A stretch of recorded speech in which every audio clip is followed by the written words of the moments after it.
Hello and welcome to the January edition of the Kushmerek Connection.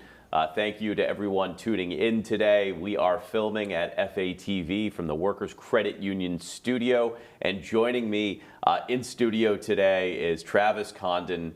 I think no stranger to so many in North Central Massachusetts, but today you're joining us as Public Affairs Manager for the North Central Mass Chamber of Commerce. Travis, welcome. Thank you. It's a little bit of a mouthful, but you got it right. So. Almost ran out of breath there. Yeah. So no stranger to the airwaves, but a little bit newer on the TV side of things, huh? Yes. So I was, as you know, the morning show host for WPKZ for 6 years. I think I interviewed you several times. Yes. I would talk about issues happening with the Fitchburg City Council before, when you were council president and things like that. In October of 2020, I was fortunate enough to move over to the chamber. I actually had a really good relationship with Roy and the rest of the staff, and I love the work that I did on there at PKZ. And I was thinking it was time for a change, time to grow a little bit, and I wanted to do something where I knew I could make an impact on the community.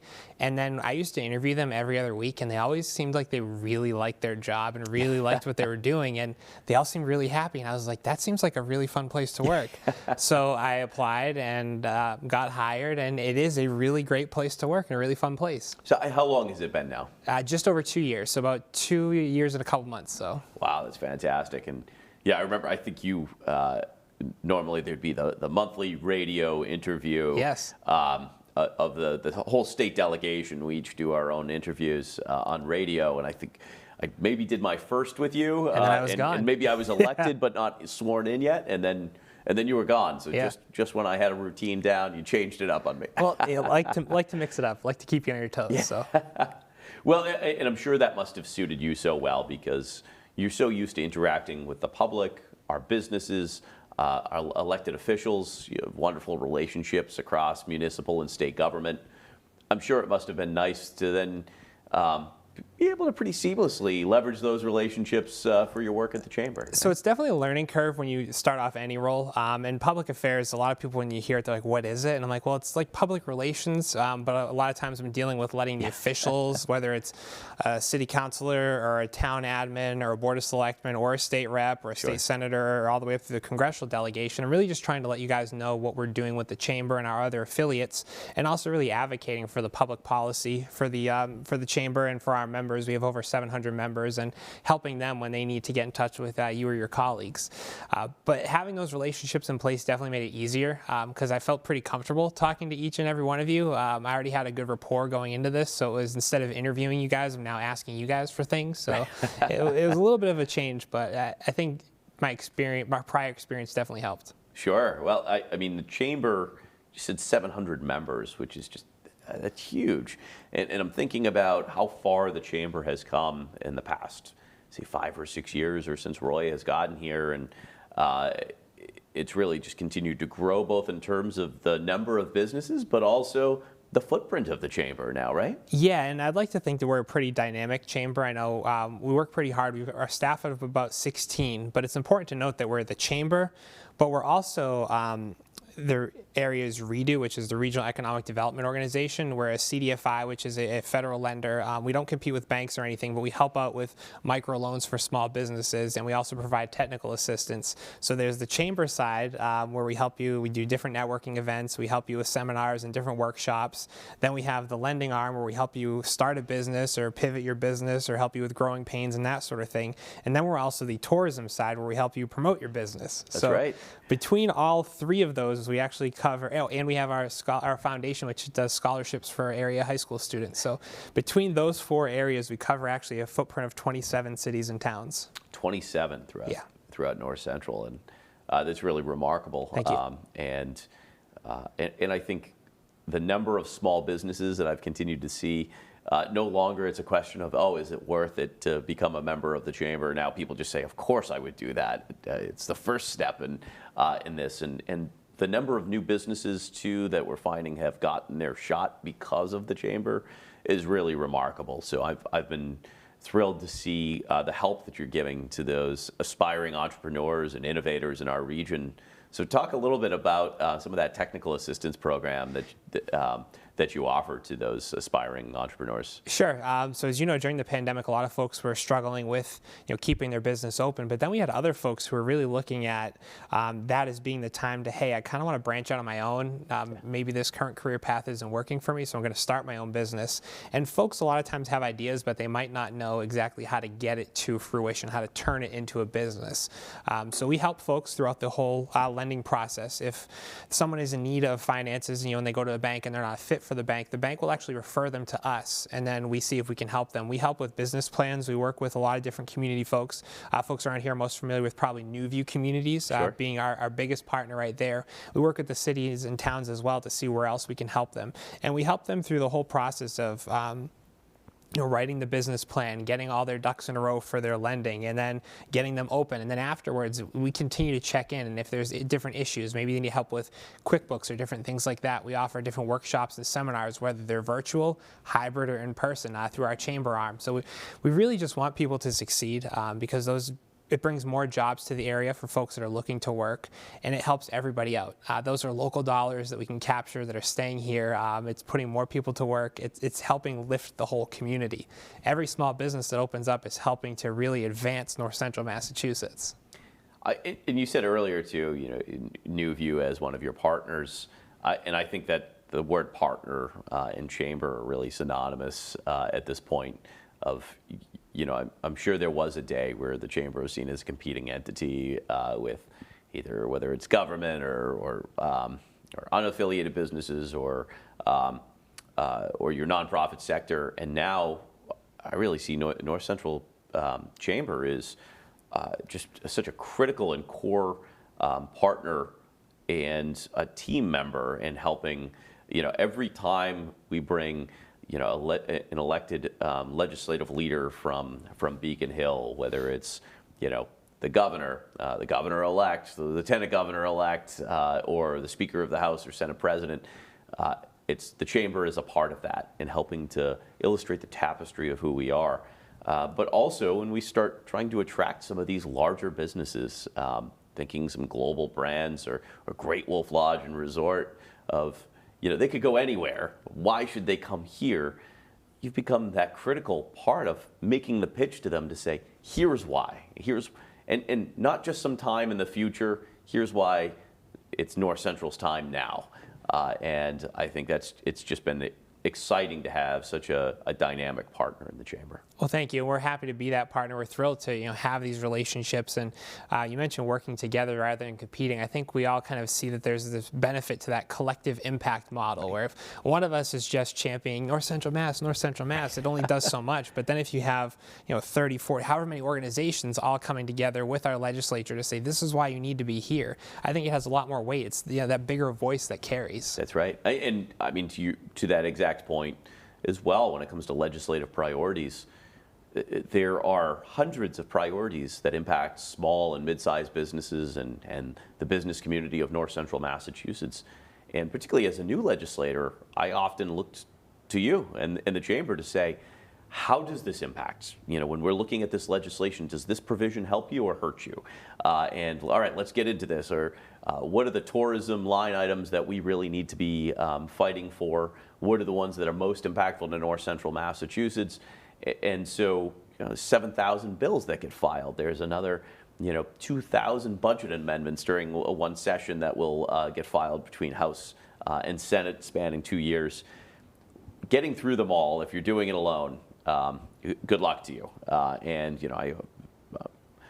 It's myself and one staff member. Mm-hmm. And so having a partner that says, hey, you don't have to talk to 500 small business owners this week to find out how this impacts them. We've already done that work for you. Here's the legislation that's going to impact your small business community. And so you've just been a tremendous partner in doing that work. Thank you. And that's really what our public policy side is all about. We have a public policy agenda that we update every year. We look at what's affecting our businesses. We have a government affairs committee made up of, I believe we're up to 7 or 8 different members from our membership that have represent a vast array of industries. And we're talking to members at events. We have folks that email us about concerns, especially during the pandemic. We had folks reaching out to ask for clarification on different stuff. And I know your office was great when we had reached out with different questions to your previous staffer, Brandon, at the time, saying, hey, how exactly does this impact and what can we do, what can they not do? And we try and do that legwork for our businesses, advocating for them, but also making it easier for you guys to understand kind of through all that, as you mentioned, all that stuff. Hey, here's why you really need to please support this. That's right. And, I just think your ability to partner with us, but partner with the nonprofit community and help bridge that divide between business and government, between the customers, businesses, and government as well. That's just so critical. I think excited to see where you guys go next in terms of also fighting for us as a region, of making sure that we're unified and across the geographic span, but also unified across programmatic needs as well. And I've seen some of the great work on the small business side in particular. I think I said to you, wow, I'm seeing a lot of new business owners of color and starting to see new businesses pop up on every corner of my district.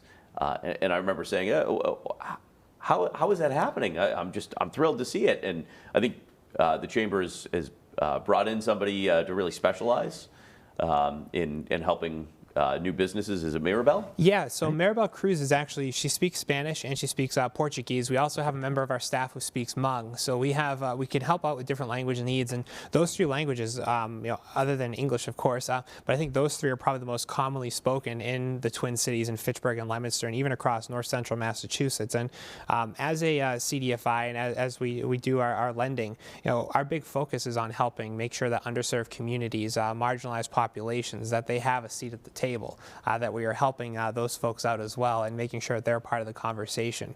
We've got a great partnership that we're working on right now, actually, with the Spanish American Center. Mickey and Nettie and Aria over there, fantastic group of individuals in Leominster, and they help the whole region, and we're working on a credentialing program with them right now in Mount Wachusett Community College, helping Latinx individuals with their CNA accreditations. They might be working in healthcare, helping them kind of move up in the workforce with these extra skills, and helping folks that are looking to change their career path get these new credentialing opportunities as well. And we're doing a lot collaboratively with the workforce development as well, partnering with Jeff and the folks over at Mass Hire. Our workforce investment board is great, and they're really got their finger on the pulse, and we're not trying to compete with them on the workforce front. We're really just trying to help out and join forces with them. We recently published a workforce study looking at marginalized populations that have had lower participation rates, and looking at how we can bring these individuals more into the fold.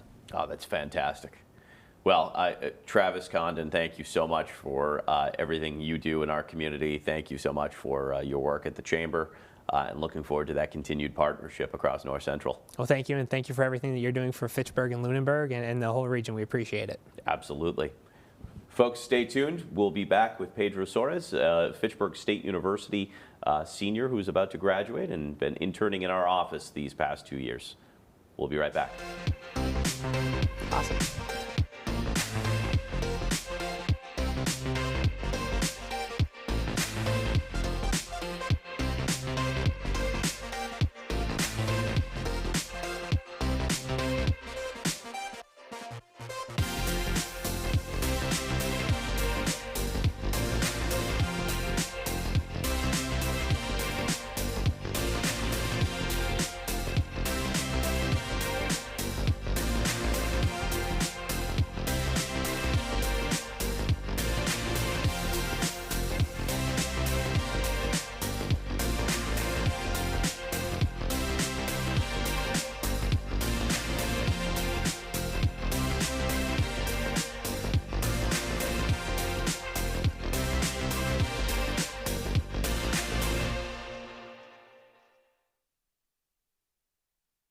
I remember when. Fitchburg was the smallest town in the area, but by 1835, it had grown to be the largest town.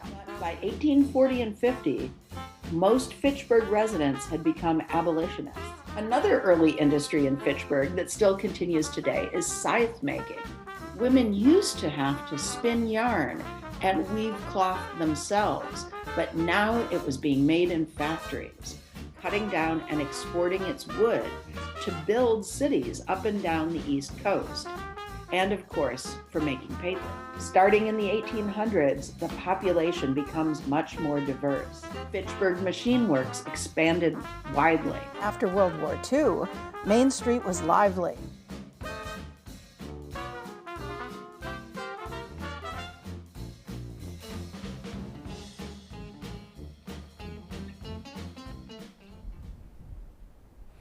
And welcome back. Now joining us is Pedro Soares from Fitchburg State University, and he has been an intern in my office for more than a year at this point, right, Pedro? Yes. Yeah.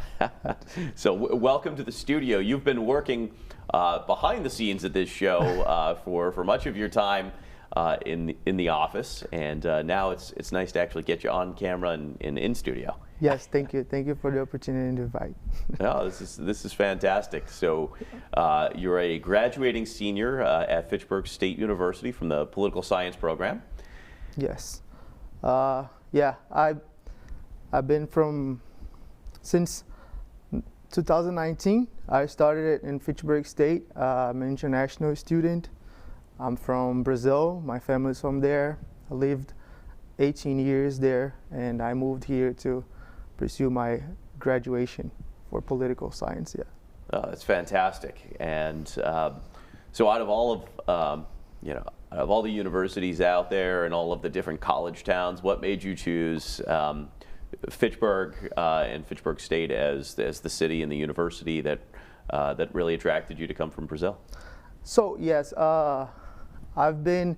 since I was in Brazil, I was researching a lot of our universities here, and especially political science programs, and I chose, first of all, Massachusetts because I have family here, so I wanted to be closer.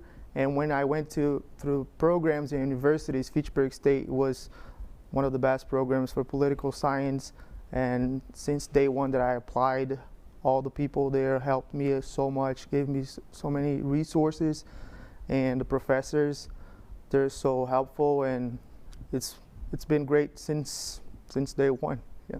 Yeah, well, that's been fantastic, and you've when your professor Josh Spiro called and asked, well, can you take one more intern into our office from our program? And we have a recurring relationship with Fitchburg State through the political science program, where every semester we have a minimum of one student, usually a junior or a senior, and so when they called, I think you are our second intern, and he said, I think this will be the perfect intern for you, and he's going to come in with a skill set that you just don't have with others, and he was absolutely right. You hit the ground running, and I think so many folks who are tuning in today who may have interacted with our office, called our offices for constituent help, they've talked to you. Yes, exactly. So it was something that I did not expect any of that, but it was a great surprise. Josh Spiro was one of the professors there. Since I was in Brazil, I've known him just reading through the program, and he helped me a lot through that. And at the office, it was something that was a great experience to get from the theory to practice. And with constituents, it was something that I developed an affection to it, to help people and to get to there. And a lot of people that would not feel comfortable in speaking in English, so I was gladly to be there and help. That's right, because trilingual actually, yes. Speak fluent Spanish and Portuguese, and they're tremendously helpful. The number of folks who call our office, you're right, who, yes, can they do it in English? Many of them can, but they certainly feel more comfortable, and often can actually provide better information for us when speaking in their native tongue, right? Exactly, yeah. I mean, it's something that I would feel more comfortable if it was me, but these people, they just feel comfortable with me understanding how they were saying, all the situation they're involved, and I was glad that I could understand and help them and could communicate to the legislative aides that we had through this year. Well, you said something I think that is so important, that going from learning the theory to doing the practice. And I think for so many, they think it'll just be a continuation of their studies. And sometimes it is. And I know you certainly worked on a number of pieces of legislation and key policy issues. Mm-hmm. But all too often, right, just like the theory and practice in a college classroom, the same is true with legislation. The legislation is the theory, but how it impacts you is the practice piece, and how it impacts our constituents. And I think you did that so well of getting to understand how the legislation at its core actually impacts people on the ground and people in their everyday lives, and how it can have positive outcomes on their life most of the time. Yes, so with working with constituents, it's helpful to exercise those kind of things, because you know, you're there reading all the bills, all the legislatives, and it gets to a point that you got to explain to those people like what we're doing to help them, and they feel comfortable, they feel like that you're working for them, and it's something that it's really good to have this, to see that the work you're doing, it's something that it's good for the community, and it's helping them to develop. Well, I've really seen you over the past year really grow into the role and love all the different aspects of working in a legislative office. And certainly, I know that when Rebecca is out of the office, when she and I are visiting a business or at a community event, there have been times where you've just been in charge of the office, and knowing full well that when a constituent calls, you don't know what the question will be or what help they'll need. We've been able to just turn the phone line and the email over to you and say, hey, we'll be back, but Pedro, you've got it. And it's shown for the number of people that, as I've knocked on doors throughout the election season to say, oh, I spoke with Pedro in your office, couldn't have been more helpful. And so that really speaks volumes of the work that you've done in our office. Yeah, it's grateful to hear that. It's something that since I started, I wanted to grow, and with the help, your help, and Rebecca and Brandon helping me a lot through this year, and it's great. Like, I just want to pass all the information and give some resources through whoever is calling, emailing, and I could develop those resources at the office. So it seems like you've really, this has really become a passion for you. Do you see a future career in working in a legislative office? Yes, this is something that I would love to start doing it. I mean, it's where I learn what a political staff is, to work in a public relations. And so I liked it very much, and I'm looking forward to continue with that. Well, you have been absolutely fantastic to work with, and I know that you've helped so many across the entire Fitchburg region to help connect them with needs and resources, but also to help advocate on behalf of them. And look forward to watching your career grow and flourish, and excited to see you take that next step forward in another legislative function in the future. So, Pedro, to our viewers at home, I know that you're watching this in January or beyond, and Pedro, we're filming this ahead of time, so Pedro hasn't yet graduated, but he soon will, and you'll be walking across the stage in just another month or so. So I wish you luck. And looking forward to watching your career grow and develop. So Pedro, thanks for coming on to the show. And to our viewers at home, thank you so much for tuning in to the January edition of the Kushmerek Connection. We'll see you in February. Take care.